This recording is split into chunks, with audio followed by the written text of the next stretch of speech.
Well, I did it again.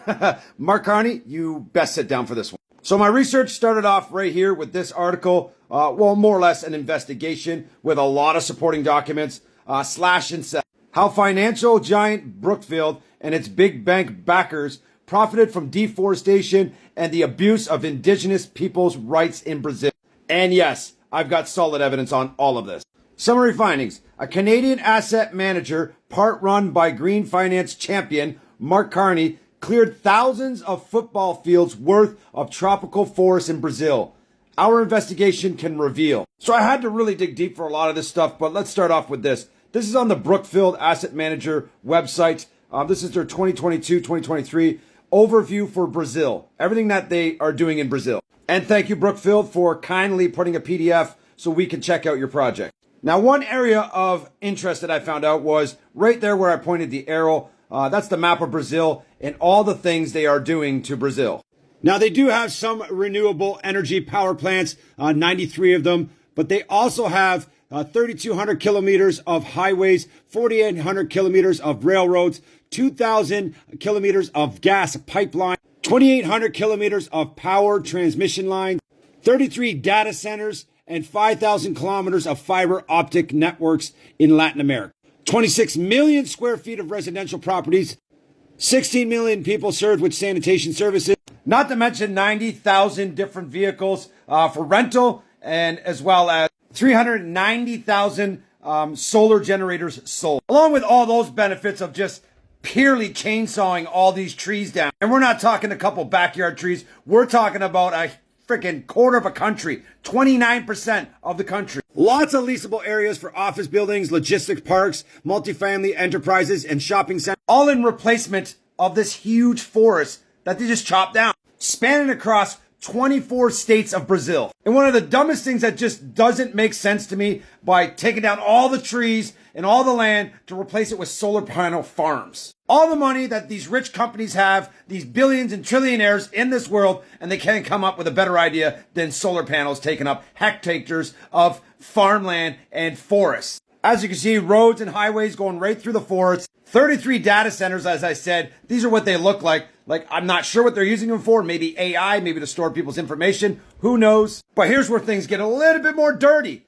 Brookfield's involvement in deforestation and human rights abuse contrasts with its own environment, social, and governance ESG policy in Mark Carney's public image. Everybody's like, oh, it's just an article, human rights abuse. Let me show you the facts. If you want to screenshot this, go and find it, download it. It's in a different language, but if you got ChatGPT 4, thank God for the AI. You can literally translate anything. So all this would have been swept under the rug. If we couldn't read it, you'd have to be in that country to read this court case. But now that we got AI, we can uncover so much stuff about these criminals and these crooks that are doing these things across the world, even when they're happening in different courts that have different language that we can't understand. Here's one of the pages you could screenshot. Just translate that if you'd like.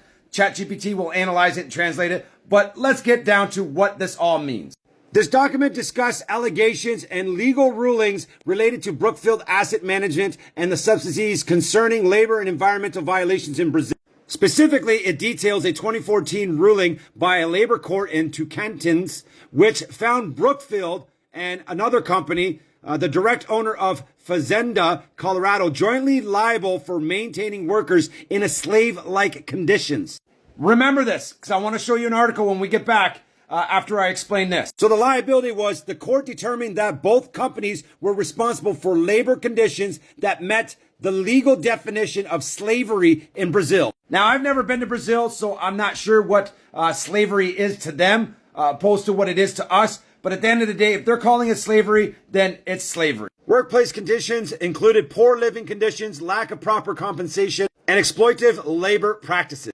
The ruling reinforced accountability for corporate entities involved in labor exploitation within agriculture operations. The case was part of a wider examination of labor rights violations, particularly in the Cerrado region, which is pretty much all owned by Brookfield Management, where foreign investments, including Brookfield's, played a significant role. The case was also linked to other accusations of land conflicts, deforestation, and indigenous right violations tied to corporate expansion in Brazil.